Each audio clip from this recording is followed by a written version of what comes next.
எல்லாம் செயல் கூடும் இந்நாணயம்பலத்து எல்லாம் வல்லான் தனையே ஏத்து. பக்த கோடிகள் அனைவருக்கும் வணக்கம். இன்றைய தினத்திலே பட்டினத்து சுவாமிகளுடைய வரலாறை நாம் காண இருக்கிறோம். அதாவது ஞானிகள், மகான்கள், சித்தர்கள் அவங்கெல்லாம் உண்மையான மகான்கள். வாழ்ந்த காலத்திலே நாம் பிறக்கலை, அவங்கள தரிசிக்கிற பாக்கியம் நமக்கு இல்லை. ஆனால் அவர்களை பற்றி வரலாறாவது பேசி அவர்களை பற்றி நாம் நினைக்கின்ற போது அவர்களை தரிசித்த பாக்கியமும் புண்ணியமும் நமக்கு கிடைக்கும். பட்டினத்து சுவாமிகள் திருவெண்காடு, கும்பகோணம் பக்கத்துல திருவெண்காடுன்னு ஒரு புண்ணிய ஸ்தலம் இருக்கு. அந்த திருவெண்காடு என சொல்லப்படுகின்ற புண்ணிய ஸ்தலமானது புத பகவானுக்கு அற்புதமான ஏற்ற ஸ்தலம். புத பகவானுக்கு சிவபெருமான் அனுகிரகம் புரிந்த அற்புதமான ஸ்தலம். அந்த திருவெண்காட்டிலே பிரம்மதேவருடைய சமாதி கூட திருவெண்காட்டிலே விளங்குகிறது. அப்பேற்பட்ட அந்த திருவெண்காட்டிலே இருக்கின்ற சிவபெருமானை சென்று தரிசனம் செய்தால் கல்வி, புகழ், செல்வம், அழகு, பெருமை, எல்லா வளமும் நமக்கு சிறப்பாக கிடைக்கும். முகத்திலே பிரகாசம் யாருக்கு இருக்கும் என்றால் புத பகவானுடைய அருளை பெற்றவருக்கு மட்டுமே முகத்திலே பிரகாசம், தேஜஸ் ஆனது நிறைந்து விளங்கும். ஞானம் பெற்றவருக்கு தேஜஸ் எப்படி விளங்குகிறதோ அதுபோல சாதாரண மக்களுக்கும் முகம் பார்ப்பதற்கு தேஜஸோடு விளங்கும். அதுக்கு என்ன காரணம் என்றால் புத பகவான் அவர்களுடைய முகத்திலே பிரகாசிப்பதே காரணம். புத பகவானுடைய அருளை பெற்றவருடைய முகம் எப்பொழுதும் பிரகாசமாக இருக்கும். அலங்காரமே தேவையில்லை. அலங்காரமே இல்லை என்றாலும் முகமானது வசீகரமாக இருக்கும். அப்படிப்பட்ட அந்த திருவெண்காட்டிலே மிக சிறப்பாக சிவநேசர், ஞானகலை, செட்டியார் குலத்திலே பிறந்த இவர்களுக்கு சிவபெருமானுடைய அருளாலே ஒரு ஆண் குழந்தை பிறந்தார். அவர் சிறு வயதிலே இருந்து வளருகிற பொழுதே பக்தியிலும் ஞானத்திலும் சிறந்து விளங்குகிறார். பூம்புகார் பட்டணத்திலே சென்று காவிரி பூம்பட்டணம், பூம்புகாருக்கு இன்னொரு பெயர் காவிரி பூம்பட்டணம், அந்த காவிரி பூம்பட்டணத்திலே சென்று இவர் வாணிபம் செய்ததனாலே இவருக்கு பட்டினத்தார் என்ற ஒரு பெயரும் உண்டு. அப்படிப்பட்ட இந்த பட்டினத்து சுவாமிகள் மிக சிறப்பாக சிறு வயதிலே இருந்து பக்தியோடு இருந்தவர். வியாபாரத்திலும் இருக்கின்றார். நவரத்தினங்கள் எங்கே வாங்க வேண்டும் என்றால் பட்டினத்தாரிடத்திலே சென்றால் நவரத்தினங்களை பெறலாம். பட்டினத்திலே வியாபாரம் செய்ததனாலே, காவிரி பூ பட்டணத்திலே வியாபாரம் செய்ததனாலே இவருக்கு பெயர் பட்டினத்தார். எல்லா செல்வமும் இவரிடத்திலே நிறைந்து விளங்குகிறது. சிவகலை என்ற பெண்ணை மணந்து கொண்டு வாழறார். இவர்களுக்கு குழந்தை பாகியம் இல்லை. அதுதான் இவருக்கு பெரிய குறை. வள்ளுவர் சொல்லுவாரே, குழலினிது யாழினிது என்பர் தன் மக்கள் மழலை சொல் கேளாதவர். புல்லாங்குழலுடைய நாதமும் வீணையினுடைய நாதமும் யாருக்கு இனிமையாக இருக்கும் என்றால் குழந்தை பாகியம் இல்லாதவருக்கு தான் அது இனிமையா இருக்குமா. அந்த புல்லாங்குழலுடைய நாதத்தை விட வீணையினுடைய நாதத்தை விட இனிமையாக இருக்கும் குழந்தையினுடைய குரல் என்று அற்புதமாக திருவள்ளுவர் திருக்குறளிலே சொல்லுகின்றார். அதே போல பாரதத்தில் ஒரு இடத்துல வரும். பாண்டு மகாராஜா குந்தமாதேவி இடத்துல சொல்லுவார், கல்லா மழலை கனியூரல் கலந்து கொஞ்சம் சொல்லால் உருகே தொழுது அழுது தொடர்ந்தோடி பற்றி மல்லார் புயத்தில் விளையாடு மகிழ்ச்சி மைந்தர் இல்லாதவர்க்கு மனை வாழ்வின் இனிமைதான் என்ன. குந்தி, குழந்தை பாகி இல்லாத ஒரு வாழ்வு ஒரு வாழ்வா என்று பாண்டு மகாராஜா குந்தியினிடத்திலே வேதனை அடைந்து சொல்லுவார். அப்படி இந்த குழந்தை பாகியமானது திருமணமாகி குழந்தை பாகியம் பெற்றவருக்கே சொர்க்கமானது கிடைக்கும், இல்லை என்றால் புத்தி என சொல்லப்படுகின்ற நரகமானது கிடைக்கும் என்று புராணங்கள் சொல்லுகிறது. அந்த வகையிலே இவருக்கு எல்லா செல்வம் இருந்தாலும் குழந்தை பாகியம் இல்லாதனாலே மிகுந்த வேதனையோடு இருந்தார். திருவிடை மருதூர் என சொல்லப்படுகின்ற புண்ணிய ஸ்தலத்திலே சிவசருமன் சுசிலை என்ற பிராமண குலத்திலே பிறந்த ஒரு வேதியர் இருந்தார். அவருக்கு யாகம் செய்யணும், கோயில்களுக்கு பல புண்ணிய கைங்கரியங்கள் செய்யணுன்றது அவருக்கு விருப்பம். ஆனால் அவருக்கு செல்வம் இல்லை. அதனால அன்றாடம் போய் மகாலிங்க சுவாமி இடத்துல வேண்டுவார். ஒரு நாள் இரவு அவருடைய கனவுல மகாலிங்க சுவாமி தோன்றினார். உலகத்தில் இருக்கிற எல்லா லிங்கங்களிலும் பெரிய லிங்கம், அருள் நிறைந்த லிங்கம் என்பதனாலே திருவிடை மருதூரில் விளங்கக்கூடிய சிவபெருமானுக்கு மகாலிங்கர்னு பெயர். மகாலிங்கரிடத்திலே சென்று முறையிடுகின்ற பொழுது அன்று இரவு கனவிலே சிவசர்மனுக்கு காட்சி தர, சிவசர்மா கவலைப்படாத, உன் வறுமையெல்லாம் தீர போகுது. நாளை காலை மருத மரத்தடியில் போய் பாரு, ஒரு அழகான ஆண் குழந்தை இருக்கும். அந்த குழந்தையை எடுத்து கொண்டு போய் காவிரி பூம்பட்டினத்திலே வியாபாரம் செய்து கொண்டிருப்போனும் திருவெண்காடு என சொல்லப்படுகின்ற கிராமத்தை சொந்த ஊராக கொண்டவருமாக விளங்கக்கூடிய பட்டினத்தாரிடத்திலே இந்த பிள்ளையை கொடுத்துட்டு, இந்த பிள்ளைக்கு சமமான பொருளை கொடு என்று கேள், அவர் உனக்கு தேவையான பொருளை கொடுப்பார். அதை வாங்கி வந்து நீ தெய்வ கைங்கரியங்களையும் யாகத்தையும் செய்வாய் என்று சொல்லுகிறார். தெய்வ கைங்கரியங்களை செய்ய வேண்டும் என்பதற்காகவே மிகுந்த மகிழ்ச்சியோடு விளங்கக்கூடிய அந்த வேதியர் இந்த கனவை பற்றி மனைவியிடத்துல சொல்றார். மனைவி சுசைலை சொல்றாங்க, எனக்கும் அதே போலதான் சுவாமி தரிசனம் கொடுத்தார் என்று அந்த அம்மா சொல்றாங்க. மகாலிங்கர் இவர்களுக்கு தரிசனம் கொடுத்து விட்டு நேரா பட்டினத்தாருடைய மனைவி சிவகலை அம்மாவுக்கும் பட்டினத்தாருக்கும் தரிசனம் கொடுக்கிறார் கனவுல. பட்டினத்தா, நீ கவலைப்படாத, நாளை காலை திருவிடை மருதூர்ல இருந்து ஒரு வேதியர் குழந்தையோடு வருவார். அந்த குழந்தைய உன் குழந்தையா வாங்கி சிறப்பாக வளர்த்துவான். அவனாலே உனக்கு பல நன்மைகள் விளையும். அதற்கு சமமா எவ்வளோ பொருள் வருதோ அந்த குழந்தை எடைக்கு நிகரான எடை உள்ள பொருளை அந்த வேதியருக்கு நீ சிவசர்மனுக்கு பரிசா கொடுன்னு அவருடைய கனவிலே தோன்றி அவருக்கு அவர் மனைவிக்கு தரிசனம் கொடுத்து அவருடைய கனவிலேயே தோன்றி இதை சொல்லிட்டார் சிவபெருமான். அடுத்த நாள் காலை மிகவும் மகிழ்ச்சியோடு பட்டினத்தாரும் அவருடைய மனைவியும் மிகுந்த மகிழ்ச்சியோடு எப்பொழுது குழந்தை எடுத்துக்கொண்டு அந்த வேதியர் வருவாரோ என்று வழி மேலே விழி வைத்து வாசனை பார்த்துக்கிறாங்க. உடனே இந்த சிவசர்மன் மருத மரத்தடியில போய் பார்த்தா சிவபெருமானே குழந்தையா இருக்கிறார். அது சிவபெருமான் என்பது சிவசர்மனுக்கு தெரியாது. சுவாமி நேற்று இரவு கனவுல சொன்ன மாதிரியே ஒரு அழகான ஆண் குழந்தை இருக்கிறதே என்று அந்த குழந்தையை தூக்கி கொண்டு வேகமா ஓடி வந்து திருவெண்காட்டிலே விளங்கக்கூடிய பட்டினத்தாரிடத்திலே அந்த குழந்தையை கொடுக்குறாரு. பட்டினத்தார் அந்த குழந்தையை மிகுந்த மகிழ்ச்சியோடு வாங்கி இறைவன் கொடுத்த பரிசாக விளங்கக்கூடிய அந்த குழந்தைய வாங்கி ஒரு தராசு தட்டில் வச்சுட்டு இன்னொரு பக்கம் அதுக்கு நிகராக நிறைய பொருள் வைக்கிறார். எவ்வளவு பொருள் வைத்தாலும் அந்த குழந்தைக்கு சமமாகவில்லை. இருப்பினும் இந்த பொருளை வைக்கிறாரோ சமமாகவே ஆகவில்லை. அது வேதங்களை கொண்டு வந்து வைக்கிறாங்க, அது கூட அந்த குழந்தைக்கு சமமாகலை.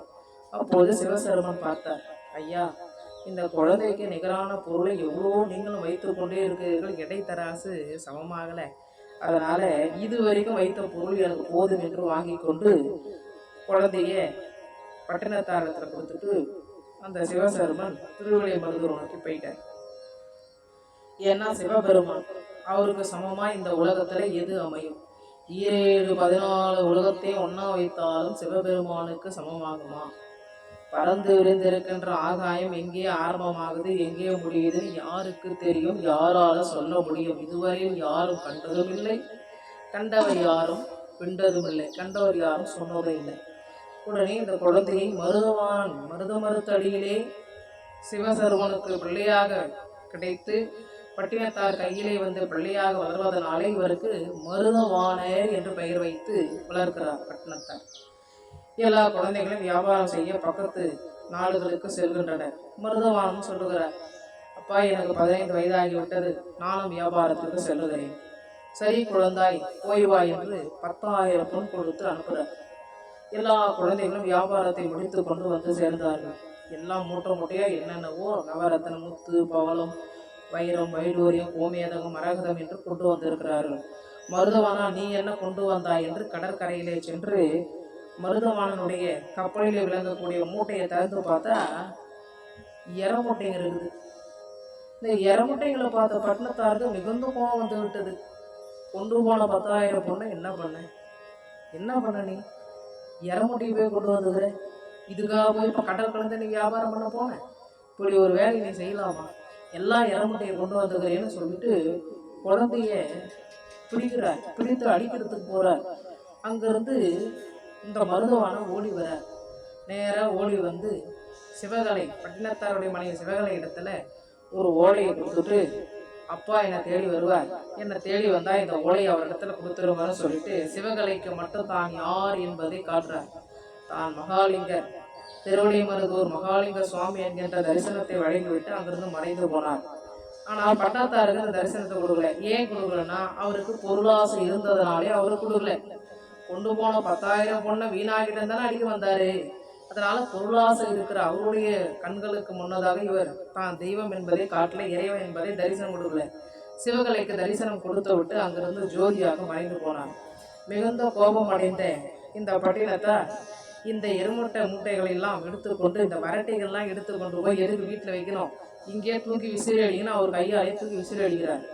ஒரு வரட்டி உடைந்து அந்த வரட்டியிலிருந்து நவரத்னமா கொட்டுது. அடடா, நவரத்னமா அந்த வரட்டிக்குள்ள இருக்குதே, நான் என் பிள்ளையை அடிக்கிறதுக்கு போனேனே, என் பிள்ளை இங்கிருந்து ஓடினானே, அவன் என்ன ஆனாலும் வீட்டுக்கு வந்தார். வீட்டுக்கு வந்து சிவகலை எங்கம்மா குழந்தைன்னு கேட்குறார். சுவாமி, நம்முடைய குழந்தை சாதாரண குழந்தை இல்லை, சாட்சாத் மகாலிங்க சுவாமி என்ன சொல்லிட்டு அந்த அம்மா ஜோதியா மறைந்து போயிட்டாங்க. அவங்க கையில் இருந்த ஓலையை ஒரு இடத்துல கொடுத்துட்டு அந்த ஓலையை பிரிச்சு பார்த்தார். காதற்ற ஊசியும் வாராது கான் கடைவழிக்கு. காது அறந்து போன ஊசி கூட கடைசியில போகும்போது எடுத்துன்னு போறதே இல்லை. எவ்வளவு சம்பாதித்தாலும் எவ்வளவு பொருளை ஈட்டினாலும் இந்த பூலோகத்திலே விட்டுட்டு இந்த கருவறையிலே இந்த உயிரோடு தோன்றிய இந்த உடம்பையே மண்ணுக்கோ நெருப்புக்கோ கொடுத்துட்டு தான் போறோம். அப்படி இருக்கும்போது இந்த உயிரானது இந்த உடம்பிலே இருக்கின்ற பொழுது சம்பாதித்த பொருளை எடுத்துக்கொண்டு போக முடியுமா? எதையும் எடுத்துன்னு போறதில்லை. 10,000 பொன் போய்விட்டதே, எதுக்கு நீ வருத்தப்படுறன்றத வெளிப்படையா சொல்லாம உள்கருத்தாக காதற்ற ஊசியும் வாராதுதான் கடைவழிக்கு என்று ஓலை எழுதி அந்த வார்த்தை எழுதி இருக்கிறத படிச்ச பட்டினத்தார் நாடு துறந்தார், நகர துறந்தார், செல்வம் துறந்தார், அரண்மனை துறந்தார். மனைவியும் ஜோதியா ஆகாயத்தில் மறைந்து போனதால் இனி வாழ்விலே எதுவும் நமக்கு இல்லை, இறைவன் மட்டும்தான் என்ற முடிவுக்கு வந்தார். அதே ஊர்ல கோவரம் கட்டி கொண்டு துறவியா வாழற. அதாவது வெளியூர்ல போய் துறவியா ஆகிறது சுலபம்.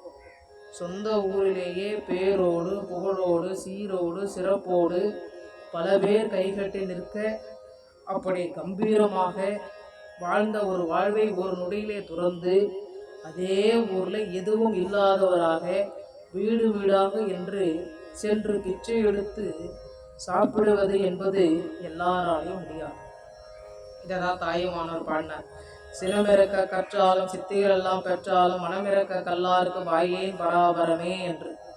மனமானது இறந்து போனவரால் மட்டும்தான் இது முடியும். அதாவது ஆசை என்பதே மனதில் தோன்றாத நிலையில இருக்கிறவங்களால மட்டும்தான் இப்படி ஒரே ஊர்ல பிறந்து அதே ஊர்ல வளர்ந்து அதே ஊர்ல துறவியா இருந்து. ஏன்னா செல்வந்தானாய் அன்று பார்த்து வணங்கியவன்லாம் இன்னைக்கு கை கொட்டி சிரிப்பான் துறவி ஆகிற பொழுது. துறவியனுடைய சிறப்பு என்னன்றது அவனுக்கு தெரியாது. அதனால அவன் சிரிச்சா என்ன, முறைச்சா என்ன, கேலி செய்தால் என்ன, அதை பற்றி எல்லாம் யோசிக்காமல் வாழ வேண்டும் என்றால் அதற்கு ஒரு அற்புதமான உள்ளமானது நம்மிடத்திலே இருக்க வேண்டும். அந்த உள்ளமானது பட்டினத்தாருக்கு தான் இருக்கு. அதே ஒரு துறவியா இருக்கிறார். இவர் வீடுல போய் பிச்சை எடுக்கிறார். எந்த நேரமும் கோயிலில் உட்காந்து கண்ணை மூடி கொண்டு நிஷ்டையிலே இருக்கிறார். அவருடைய சகோதரி பார்க்குறாங்க, அந்த அம்மாவுக்கு அவமானமா இருக்குது. எல்லாரும் போய் சொல்றாங்க, என்ன உங்க தம்பி இப்படி பிச்சை எடுத்து வந்துடுறாங்க. ஏன்னா இவரோடு ஒரு அக்காவும் பிறந்திருந்தாங்க. அந்த அம்மா அந்த ஊர்லேயே செல்வந்தருக்கு மனைவியா இருக்கிறாங்க. இந்த அம்மா என்ன செய்தார்கள், பட்டினத்தா நீ என்னப்பா இதே ஊர்ல பிச்சைக்காரனா இருக்கிறீங்க, இது எனக்கு அசிங்கமாகுது, இது கேவலமாகுது, இது அவமானமா இருக்குதுன்னு சொல்றாங்க. அதை பற்றியெல்லாம் அவர் எதை பற்றியும் சிந்திக்கிற. அம்மா பராசக்தின்னு அக்கான்னு கூப்பிடல, பராசக்தின்னு அக்காவையே கையெடுத்து கும்பிடுற. இந்த அம்மா என்ன செய்தார்கள், ஏதாவது செய்து இவனை நாம் தீர்த்து கட்டின்னு முடிவு பண்ணிட்டாங்க. எல்லா செல்வத்தையும் தானம் வழங்கிட்டான். இவன் இனி என்னத்துக்கு வாழணும், அவமானமா இருக்குது நமக்கு. உன் தம்பி என்ன அப்படி சாமியார் ஆயிட்டான்னு எல்லாரும் சொல்றாங்க, இது கேவலமா இருக்குது, இவன் சொன்னா திறந்த மாட்டேன், அதை விட இவனை கொன்னுடலான்னு முடிவுக்கு வந்துட்டான் அந்த அம்மா. அந்த அம்மா என்ன பண்ணா, இவர் பிச்சை எடுத்துன்னு அவங்க வீட்டுக்கே வரும்போது அந்த அம்மா தோசையில விஷத்தை கலந்து கொடுக்குறான். இந்த தோசையை பார்த்தாரு பட்டினத்தை. விஷமா, தன்வினை தன்னை சுடும் ஓட்டப்பம் வீட்டை சுடும் என்று அந்த தோசையை தூக்கி அவங்க வீட்டு மேல போட்டார். திகு திகு திகு திகு திகு திகுன்னு மாடி வீடு பத்தி எரியுது. அதை பற்றி கூட அவர் திரும்பி கூட பார்க்கல, அப்படியே போட்டு வந்துட்டார். அப்படி உறவுகளை எல்லாம் துறந்த ஞானியாக பட்டினத்தார் இருக்கிறார். அப்பொழுது எல்லா கோயிலுக்கும் போயிட்டு வர இவர் வெளியூர் போயிருந்த நேரம் அவங்க அம்மா சிவபதம் அடைஞ்சிட்டாங்க. உடனே அவருக்கு அந்த அம்மாவுக்கு விறகெல்லாம் வச்சிருக்கிறாங்க. பட்டினத்தார் எங்கே போய் தேடுறது, இவர் எப்படி கண்டுபிடிக்கிறது, இவர் எங்கே இருக்கிறாரே தெரியலன்னு எல்லாரும் பேசிட்டு இருக்கிறாங்க. ஞானத்தால் அறிந்த இவர் வேகமாக வந்தார். வந்தவர், என்ன 300 நாள் சுமந்து பெற்றெடுத்த என் தாயை விறகு வைத்து கொளுத்துறீங்களே, இது நியாயமா? அந்த உடம்பு எவ்வளோ துன்பப்படும் என்று அந்த விறகெல்லாம் எடுத்துட்டு பச்சை வாழை மரத்தை வைத்து இவர் கையை கரகரகரன்னு தேய்த்தார். அதில் உருவான அக்னியை அந்த பச்சை வாழை மரத்துக்கு வைக்கிறார். முன்னை இட்ட தீ முப்புறத்திலே, அன்னை இட்ட தீ அடிவயிற்றிலே, நானும் இட்ட தீ மூழ்க மூழ்கவே என்று சொல்லி பாட்டு பாடி வைத்தார். அந்த பச்சை வாழை மரம் திகு திகு திகு திகு திகு திகுன்னு பற்றி எரியுது. அம்மா உடம்பு துன்பப்படாம இறை பதத்தை சேரணும், சம்பளா மாறினா கூட அதில் அவங்களுக்கு வலிக்கக்கூடாது என்று இந்த பாடலை பாடி அற்புதமா தன் தாய்க்கு முக்தி கொடுத்தார். பிறகு ஆலயம் ஆலயமா சுற்றி கொண்டு வரார். துருவ நாடு உஜ்ஜயினி மாகாலம் இந்த ஊருக்கு வந்தார். அந்த ஊர்ல ஒரு வீட்டுக்கு போய் பிச்சை எடுத்தார். பிச்சை எடுக்கும் போது அந்த வீட்டில் இருக்கிறவன் என்ன பண்ணான், இவன் திருடனா இருப்பான் போலகுதுன்னு சொல்லிட்டு உடைக்கு எடுத்துன்னு அடிக்கிறதுக்கு போறான். அதனால முடிவு பண்ணிட்டார், வாசற்படி தாண்டி வாரா பிச்சைக்கு இனி ஆசைப்படுவதில்லை. இனி நான் கோயிலில் உட்கார்ந்துருப்பேன். இருக்கும் இடம் தேடி என் பசிக்கு அன்னம் முறுக்கமுடன் கொண்டு வந்தால் உண்பே, இல்லைன்னா நான் அப்படியே கூட உயிர் விடுவனே தவிர இனி வீடு தோறும் பிச்சை எடுக்க மாட்டேன்னு சொல்லிட்டு ஒரே இடத்துல போய் அமர்ந்துட்டார். இப்படி இவர் அமர்ந்து கொண்டு இருக்கிற பொழுது அப்படியே வழியெல்லாம் அந்த ஊர்லயே இருக்கிறார். சில காலம் ஒரு வரப்பு மேல கை வைத்து படுத்துக்கிறார். ஒரு 2 அம்மா அவங்க தண்ணி எடுத்துன்னு போறாங்க. ஒரு அம்மா சொன்னா, அடியே அதை படுத்துக்கிறாரே அவர் தாண்டி பட்டினத்து சாமி, கையெடுத்து கும்பிட்டு விடலாம். உடனே பக்கத்துல இருந்த அம்மா சொன்னா, ஏண்டே நாடு துறந்தாரு, செல்வம் துறந்தாரு, புகழ் துறந்தாரு, பேர் துறந்தாரு, சீர் துறந்தாரு, சிறப்பு துறந்தாருன்னு சொல்றாங்க. ஆனா தலைக்கு கையை வைத்து கொண்டு சுகமா தூங்கணுன்ற தலைகாணி இன்னும் துறக்கலையடி, கையையே தலையானியா வைத்து படுத்துங்கிறாரு அப்படின்னு சொல்லிட்டு இந்த அம்மாவும் 2 பேரும் தண்ணி எடுக்க போனாலும். இதை கேட்ட ஒரு ஆதிபராசக்தியே நமக்கு இந்த அறிவுரை சொல்றான்னு தலையணை மேலே தலை பக்கத்துல வச்சிருந்த இந்த கையை எடுத்துட்டு இப்போ சாதாரணமா படுத்துங்கிறார். 2 பேரும் திரும்பி வந்தாங்க. தண்ணி எடுத்து திரும்பி வரும்போது அந்த அம்மா சொன்னான், அடியே நீ சொன்னதை கேட்டு தாண்டி சாமி அவருக்கு என்ன தலை வச்சுக்கணுமோ தலை பக்கத்தில் கையை வச்சுன்னு படுத்துன்னு இருந்தாரு. நீ சொன்னதுனால அந்த கையை கூட எடுத்துட்டாரு, பாத்தியா எவ்வளோ பெரிய சிறந்த ஞானி இவருன்னா இந்த அம்மா. உடனே பக்கத்தில் இந்த அம்மா சொன்னா, அடியே இவரு எல்லாம் திறந்தாரு, இன்னும் காதை திறக்கலடி, போற வரவங்க என்ன பேசுறாங்கன்னு இவர் காது கேட்டுக்குதுன்னா இவர் என்ன அடி துறவின்னா. உடனே இவரு ஓடி வந்து அந்த அம்மா காலில் விழுந்து, அம்மா ஆதிபராசக்தி என்னை மன்னிச்சுடுமானார். சாமி நாங்கள் அந்த அம்மா, அம்மா நீ பேசலை, உன் வடிவத்தில் அந்த அம்பாலே வந்து பேசுகிறாங்க, கையெடுத்து கும்பிட்டு இனி வெளியும் வந்து உறங்குவதில்லை, கோயிலே போய் உட்காந்துங்கிறார் ஒரு பிள்ளையார் கோயில். அந்த ஊரை பத்திரகிரியார் என்பவர் ஆண்டு கொண்டு வர, அவருடைய கருவூலத்திலிருந்து திருடர்கள் பொருளை திருடின்னு ஓடி வரானுங்க. ஓடி வந்தவனுங்க திருட போகும்போது பிள்ளையார் இடத்துல ஒரு வேண்டுதல் வைத்தாங்க, நாங்கள் யாரு கண்ணிலையும் அகப்படாமல் திருடி வந்தா அந்த பொருளில் உனக்கு ஒரு பங்கு கொடுக்குறோன்னு வேண்டுதல் வச்சுட்டு போனதுனால யாரு கண்ணிலையும் இவங்க அகப்படாமல் பொருளை திருடி வந்தானுங்க. நாம் ஒரு பங்கு பிள்ளையார் கொடுக்குறோன்னு சொன்னோமே, இந்த ரத்தன மாளிகை பிள்ளையார் போட்டுடலான்னு சொல்லிட்டு இவனுங்க உள்ளே போகலான்னு பார்த்தா வீரர்கள் இவனை துரத்தி வரதை இவனுங்க பார்த்தாங்க. அதனால வெளியிலிருந்தே அந்த ரத்தன ஆபரணத்தை தூக்கி பிள்ளையார் கழுத்தில் போய் விழட்டோன்னு தூக்கி போட்டு இவனுங்க திருடனும் ஓடிட்டாங்க. இது பிள்ளையார் கழுத்தில் போய் விழல, அங்கே நிஷ்டையில் உட்கார்ந்துருந்த பட்டினத்தார் கழுத்தில் போய் விழுந்துச்சு. உடனே பத்திரகிரியாருடைய சேவகர்கள் இவரை பிடிச்சு கொண்டு போய் பத்திரகிரியார் முன்னாடி நிறுத்தினாங்க. இவன் தான் அந்த திருட கூட்டத்துக்கு தலைவன். இவன் நெற்றியெல்லாம் திருநீர் பூசிக்கல, துறவி மேலே வேஷம் போட்டுக்கின்னு பஞ்சமா பாதகத்தில் ஒன்று திருடுறது அந்த வேலையை செய்திருக்கிறான். இவனுக்கு தண்டனை கொடுக்கணும், இவனை கழுவுல ஏற்றுங்க சாவர வரைக்குன்னு அவர் தண்டனை கொடுத்துட்டார். அவர் ஆராயல, வீரர்கள் சொன்னதுனால அதை உண்மைன்னு நினச்சி ஏற்றிட்டார். ஏற்றின உடனே நிஷ்டையில் இருந்த அவருக்கு நிஷ்டை கலைந்தது. படு உடம்பே படுனார். படு உடம்பே படு, என் செயலாவது யாதொன்றும் இல்லை, இனி தெய்வமே உன் செயல் என்றே உணரப் பெற்றே. இந்த முன் எடுத்த பின் செய்த தீவினை யாதொன்றும் இல்லை, முன் செய்த தீவினையே இங்கனமே வந்து மூண்டதுவே. படு உடம்பே படுனார். அந்த கழுமரம் திகுதிகுதிகுதின்னு பத்தி அறிந்து ஓடி வந்தான் பத்திரகிரியார். ஐயா சுவாமி, ஆலோசிக்காம நான் உங்களுக்கு தண்டனை கொடுத்துட்டேன், என்ன மன்னிச்சுடுங்க. நீ கொடுக்கலப்பா, நம்ம திருடனுங்க திருடி கொண்டு ஒரு பங்கு பிள்ளையார கொடுக்குறேன்னு சொல்லிட்டு போனவனுங்க கீழே இறங்கி போய் பிள்ளையார் கழுத்துல போட்டு போகக்கூடாதா? அங்கிருந்து தூக்கி போட்டா அந்த ரத்தன ஆபரணம் பிள்ளையார் கழுத்துக்கு போய் விழக்கூடாதா? ஒரு மூளையில் உட்காந்து தவம் பண்ணிங்கிற என் கழுத்தில் வந்து விழுந்ததுன்னா நான் போன ஜென்மத்தில் செய்த பாவத்துக்கு கிடைத்த பலன் இது. அதனால உன் மேலே எனக்கு எந்த கஷ்டமும் இல்லை என்று சொன்னார். பத்திரகிரியார் பட்டணத்தாரை பார்த்த உடனே இவரே நம்முடைய குரு என்று ஏற்றுக்கொண்டு நாடு நகரம் எல்லாவற்றையும் திறந்துட்டு அவர் பின்னாடியே போறார். எல்லா கோயிலையும் சுத்திகளும் திருவடி மருத்துவர் வந்தாங்க. கிழக்கு கோபுர வாயில பட்டணத்தார், மேற்கு கோபுர வாயில பத்திரகிரியார் இருக்கிறார். அன்றாட பிச்சை எடுத்து பத்திரகிரியார் குருநாதர் கொண்டு வந்து கொடுப்பார். பட்டணத்தார் சாப்பிட்டு மிச்சம் கொடுக்குற சாப்பாட்டை அவர் சாப்பிடுவார். இப்படி தொண்டு பண்ணிக்கிறார். இப்படி ஒரு நாள் பிச்சை எடுத்து வந்த சாப்பாட்டை குருநாதர் பட்டணத்தார் கொடுத்துட்டு மீதம் இருக்கிற சாப்பாட்டை இவர் மேற்கு கோபுர வாயில போய் சாப்பிடலான்னு உட்காரும்போது ஒரு நாய்க்குட்டி வந்துடும். இந்த நாய்க்குட்டிக்கு கொடுத்தார். உடனே இந்த நாய்க்குட்டிக்கு ஞானம் வந்து விட்டது. ஏன்னா இந்த நாய்க்குட்டி யாருன்னா போன பிறவில ஒரு பிராமணருடைய வீட்டு மனைவியா பிறந்தது. இது ஒரு சிவஞானியார் இவங்க வீட்டுல பிச்சை எடுத்துன்னு வரும்போது இந்த பெண்ணு என்ன பண்ணா, தான் சாப்பிட்ட தான் கணவன் சாப்பிட்ட மிச்ச சாப்பாட்டை கொண்டு போய் அந்த அடியாரு கொடுத்தா.